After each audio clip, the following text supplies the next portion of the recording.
Hormuz প্রণালী নিয়ে স্বস্তির বার্তা দিল ইরান। কৌশলগতভাবে গুরুত্বপূর্ণ হরমুজ প্রণালী বন্ধ করার কোনো পরিকল্পনা নেই বলে জানিয়েছে ইরান। তবে চলমান যুদ্ধ পরিস্থিতির কারণে এই পথ দিয়ে জাহাজ চলাচল ইতিমধ্যে কমে গেছে। শুক্রবার এ সংবাদ প্রকাশ করছে আল জাজিরা।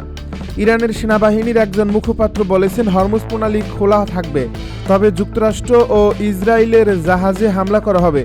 ইরান এ গুরুত্বপূর্ণ সামুদ্রিক পথ বন্ধ করার পরিকল্পনা করছে না। চলমান যুদ্ধের ফলে সৃষ্ট বিপদের কারণে এ প্রণালী দিয়ে নৌযান চলাচল হ্রাস পেয়েছে।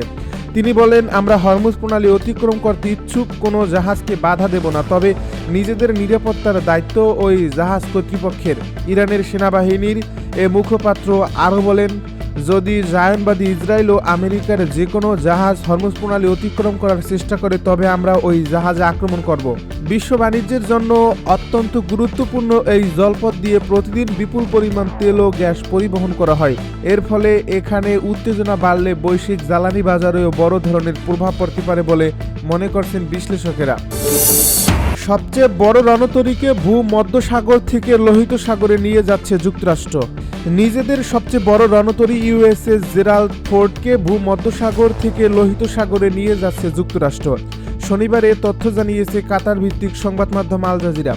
সূত্র জানিয়েছে, বিশ্বের সবচেয়ে বড় এ মার্কিন রণতরী কয়েকদিন ধরে ভূমধ্যসাগরে অবস্থান করছিল। এখন এটি লোহিত সাগরে নিয়ে যাওয়া হচ্ছে। সর্বশেষ তথ্য অনুযায়ী এটি মিশরের সুয়েজ খাল পার হচ্ছে।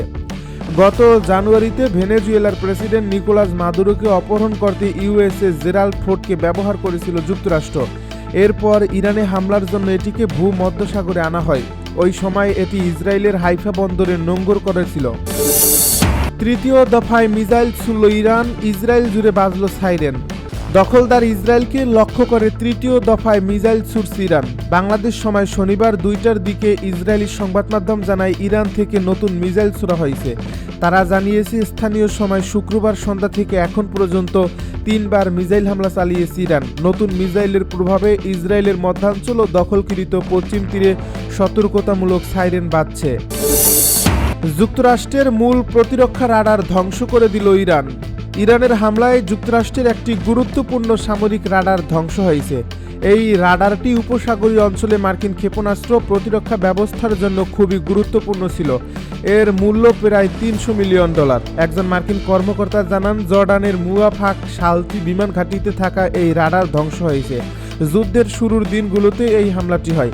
স্যাটেলাইট ছবিতে দেখা গেছে RTX কর্পোরেশনের তৈরি AAN TPY-2 রাডার এবং সহায়ক সরঞ্জাম সম্পূর্ণ ধ্বংস হয়েছে।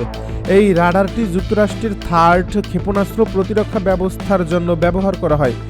একটি মার্কিন কর্মকর্তা পরে এই ধ্বংসের বিষয়টি নিশ্চিত করেন। Think tank foundation for defence of ডেমোক্রেসির তথ্য অনুযায়ী জর্ডানে ইরানের 2টি হামলার খবর পাওয়া গেছে। একটি হামলা হয় 28 ফেব্রুয়ারি, আরেকটি হয় 3 মার্চ। 2 হামলাই প্রতিহত করা হয়েছে বলে জানানো হয়।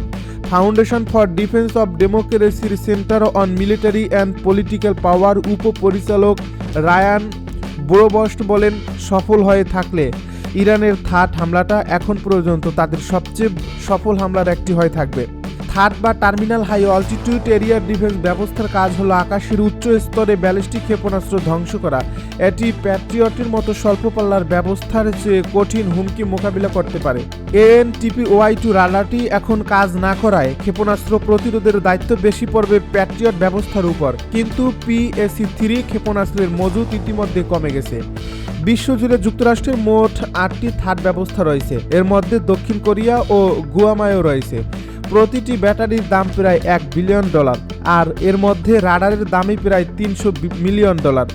Centre for strategic and international স্ট্র্যাটেজির ক্ষেপণাস্ত্র প্রতিরক্ষা বিশেষজ্ঞ টম কারাকো বলেন, এগুলো খুবই বিরল কৌশলগত সম্পদ, আর এর ক্ষতিটা অনেক বড়।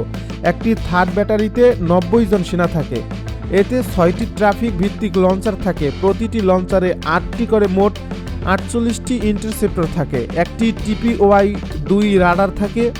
এছাড়া একটি ফায়ার কন্ট্রোল ও যোগাযোগ ইউনিট থাকে। এর ইন্টারসেপ্টর ক্ষেপণাস্ত্র তৈরি করে লকহিড মার্টিন। প্রতিটির দাম প্রায় $13 মিলিয়ন। যুদ্ধের শুরুতে কাতারে থাকা আরেকটি মার্কিন রাডারও ক্ষতিগ্রস্ত হয়। সেটি ছিল AAN FPS-132। এটি একটি স্থায়ী রাডার। গবেষণা সংস্থা James Martin centre for non proliferation strategy জানায়, ইরানের হামলায় রাডারটি ক্ষতিগ্রস্ত হয়। এই রাডার মূলত দূর থেকে হুমকি শনাক্ত করতে পারে, কিন্তু এটি দিয়ে সরাসরি অস্ত্র নিক্ষেপ করা যায় না। উপসাগরীয় অঞ্চলে ড্রোন ও ব্যালিস্টিক ক্ষেপণাস্ত্র দিয়ে ইরানের পাল্টা হামলায় যুক্তরাষ্ট্রের প্রতিরক্ষা ব্যবস্থা চাপের মুখে পড়েছে।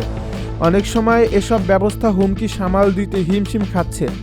বিশেষজ্ঞদের আশঙ্কা, থাট ও PAC-3 মতো উন্নত ইন্টারসেপ্টর ক্ষেপণাস্ত্রের মজুদ দ্রুত কমে যেতে পারে।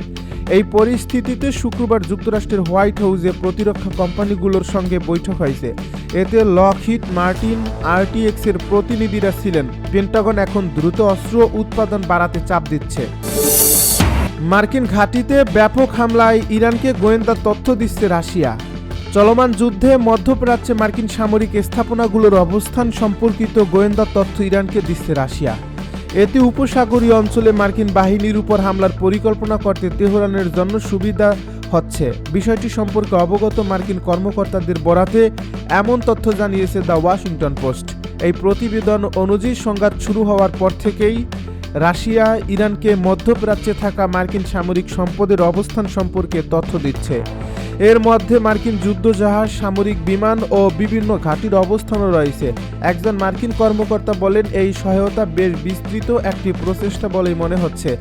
এর আগে দ্য নিউ ইয়র্ক টাইমস এক বিশ্লেষণে জানায়, মধ্যপ্রাচ্যে চলমান সংঘাত ইরানের হামলায় উপসাগরীয় অঞ্চলের অন্তত 7টি মার্কিন সামরিক স্থাপনার যোগাযোগ ও রাডার ব্যবস্থার কাছাকাছি অবকাঠামো ক্ষতিগ্রস্ত হয়েছে। সপ্তাহান্ত ও সোমবার চালানো এসব হামলার লক্ষ্য ছিল বাহরাইন, কাতার, কুয়েত, সৌদি আরব ও সংযুক্ত আরব আমিরাতের মার্কিন ঘাঁটিগুলো। এই হামলায় স্যাটেলাইট যোগাযোগ টার্মিনাল, রাডার ডোম সহ এমন কিছু যন্ত্রপাতি ক্ষতিগ্রস্ত হয়েছে যেগুলো উপসাগরের মার্কিন বাহিনীর কমান্ডো অ্যান্ড কন্ট্রোল নেটওয়ার্কের গুরুত্বপূর্ণ অংশ।